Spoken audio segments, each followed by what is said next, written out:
Sejam todos muito bem-vindos ao Portal Refrigeração. Meu nome é Ricardo Oliveira, instrutor do curso de Refrigeração e Máquina de Lavar aqui do Portal.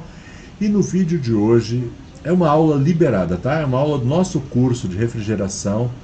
Inclusive, se quiser se tornar meu aluno, se quiser estudar comigo, se quiser ser técnico de refrigeração, link na descrição, tá bom? Dá uma olhada na descrição desse vídeo, tem o link, clica lá tem todas as informações que você precisa para fazer parte, para se inscrever no meu curso e estudar comigo.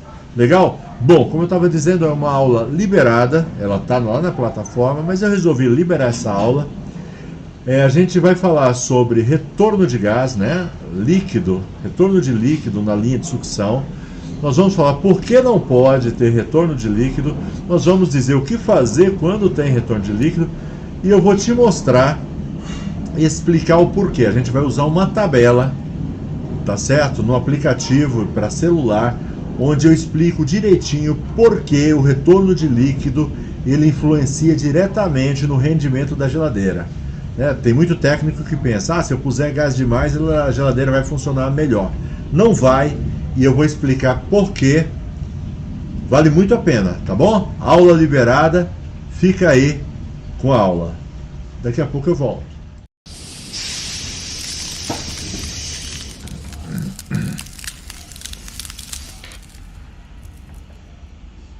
Sejam todos muito bem-vindos para mais uma aula do nosso curso de refrigeração. E hoje eu quero falar sobre retorno de líquido pelo tubo de sucção. O que é isso? Primeiro, o retorno de líquido é quando, por algum motivo, o técnico faz a manutenção em uma geladeira e na hora de colocar o refrigerante, o gás, ele coloca mais gás do que o necessário. E aí o que acontece? Acontece que o cano de retorno, o cano de sucção, tubo de sucção, ele congela, tá legal? É porque o gás ele tem que evaporar dentro do evaporador, e o ideal é que ele chegue ao tubo de sucção já na forma de vapor, e aí já não vai congelar mais.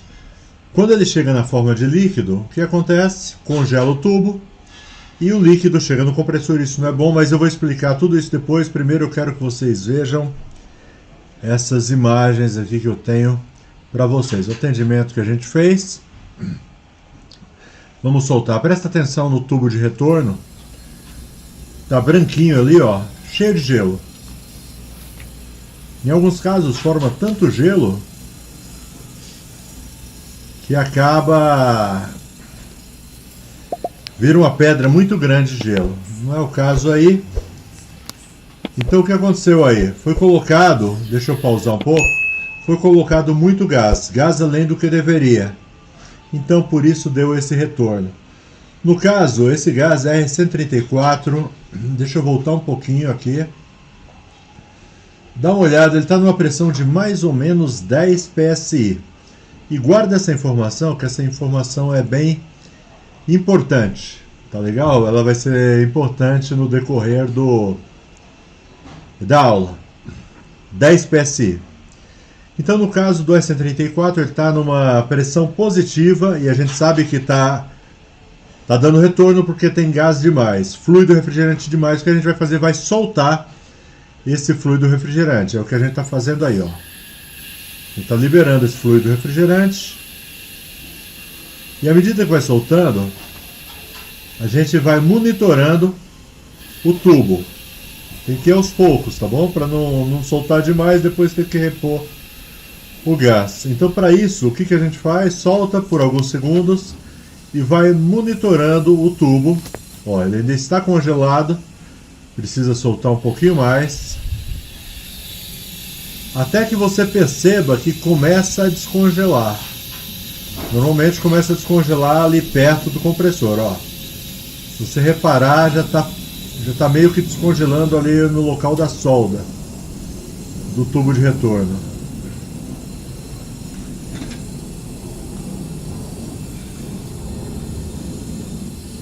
E por que soltar? Daqui a pouco eu explico por que não pode ter esse retorno aí, ó. Tá vendo? Já tá praticamente descongelado, ó. Está raspando ali com a unha. Se ainda tivesse líquido, ele tentaria descongelar e já iria formar o gelo de novo. Então nesse caso já foi o suficiente, né? Ele vai acompanhar um pouco, até um pouco mais em cima. O tubo de retorno, ó, tá tirando ali em cima.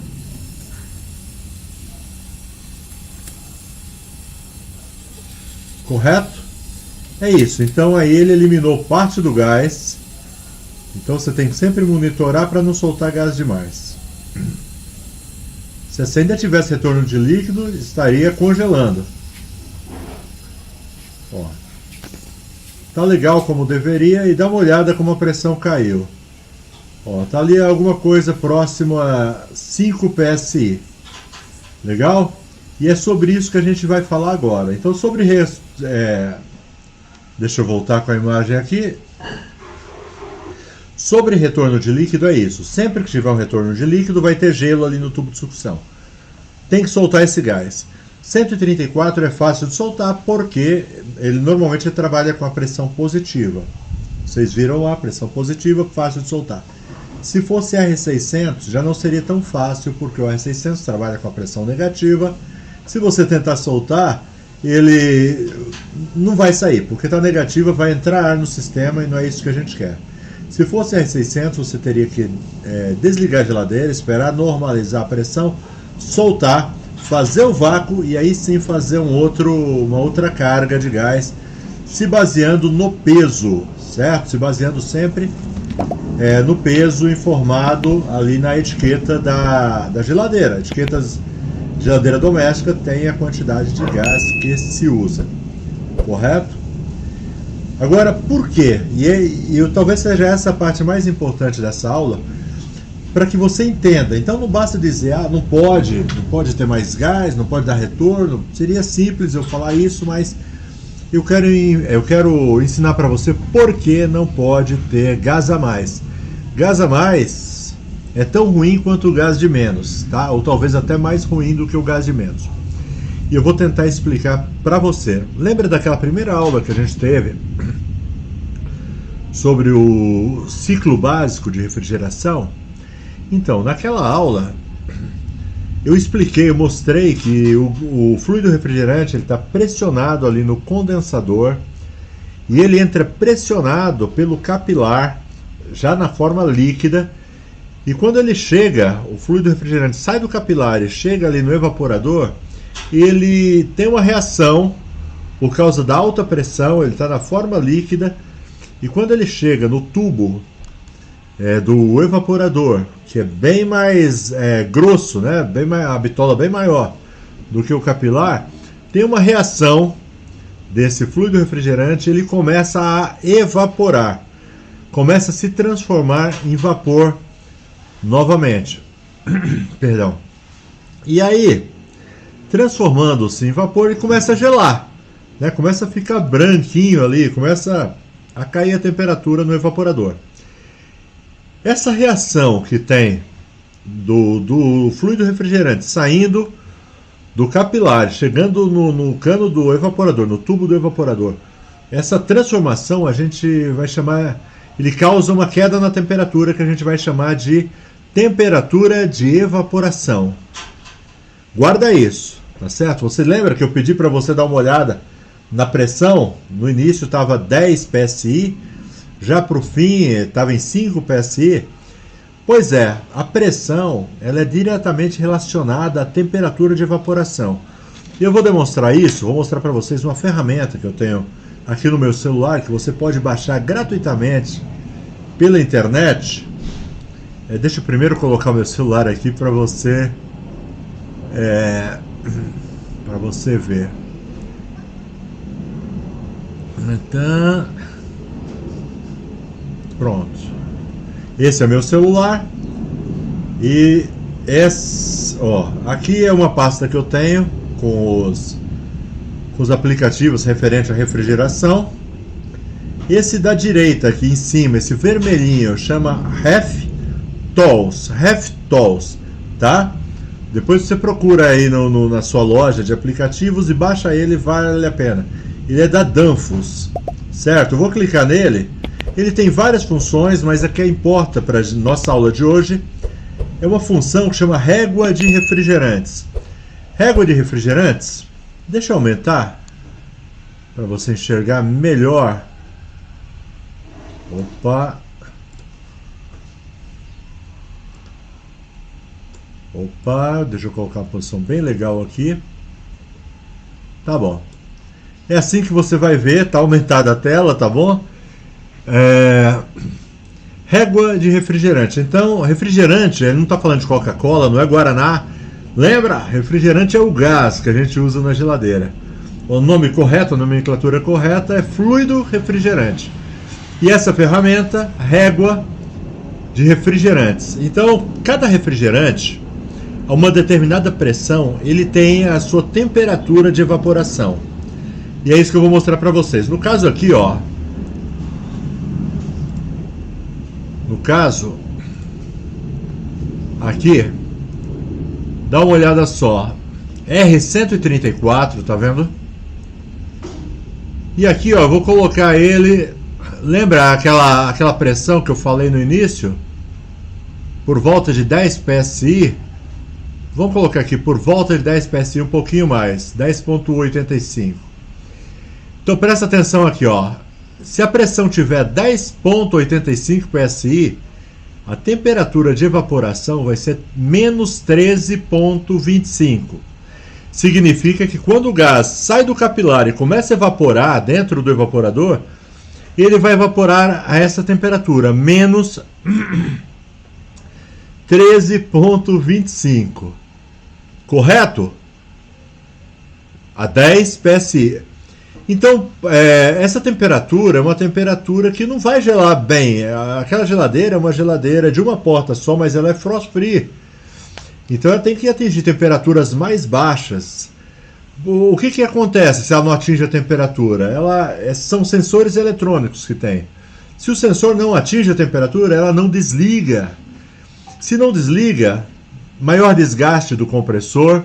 Se não desliga, maior consumo de energia. Certo? Tem um monte de coisa. E além disso, tem aquela formação de gelo que faz uma molhadeira atrás da geladeira do cliente. Então, são só desvantagens. Então, quer dizer que colocar gás demais não é melhor. O gás tem que ser na quantidade correta. Nem de mais, nem de menos. A quantidade correta. E você consegue essa quantidade correta como? Você consegue essa quantidade correta na etiqueta que vem na geladeira. Geladeira doméstica, todas elas vêm com etiqueta. A maioria das geladeiras, por exemplo, Metal Frio, Gelopar, vem com etiqueta, quantidade de gás. Certo? Por isso, eu insisto tanto em que você faça a carga através de uma balança.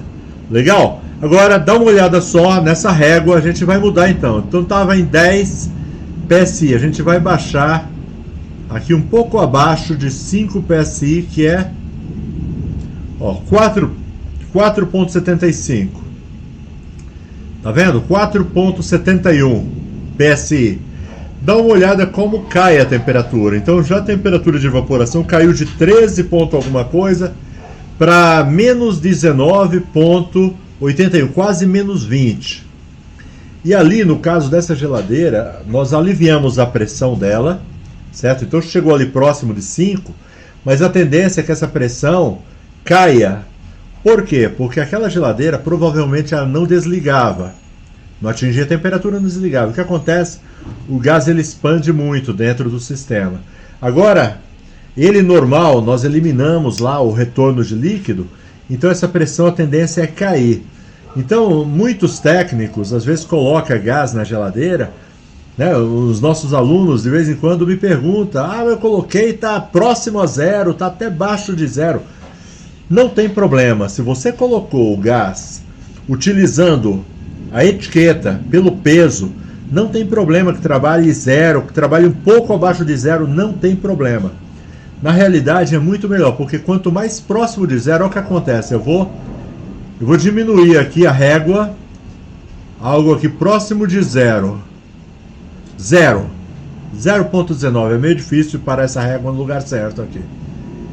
Ó, Menos 19, olha para quanto cai a temperatura de evaporação? Menos 26, aqui é o sonho de todo refrigerista. Por quê? Vai render muito melhor essa geladeira, certo? Vai atingir temperaturas mais baixas mais rápido. O compressor vai durar por mais tempo. Só vão ter vantagens e vai eliminar aquele monte de gelo atrás da geladeira.